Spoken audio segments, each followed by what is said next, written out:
फौज को गालियां देकर जो अपने नर्म बिस्तर पर चले जाते हैं सोने को, तरोताजा फिर होने को, वो शायद भूल जाते हैं कि उनकी नींद है सदका हजारों नौजवानों की सरहद पे बेखाबी का।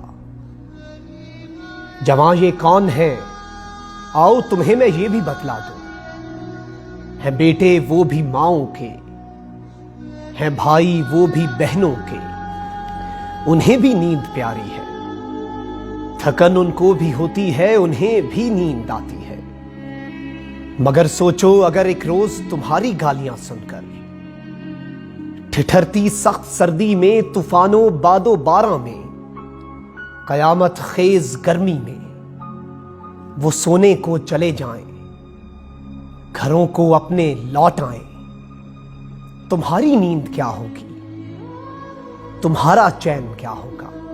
तो अब इस फौज को देने से पहले कोई भी गाली जरा फिर सोचना तुम, और समझने की सही करना कि वो है मुस्तहिक गाली के या के फिर दुआओं के। घरों पर तुम सुकून से हो, वो खाएं सीने पे गोली। हर एक त्योहार तुम घर पे करो, वो खेले खून से होली। तो अब इस फौज को देने से पहले कोई भी गाली जरा फिर सोचना तुम, और समझने की सही करना जरा फिर सोचना तुम।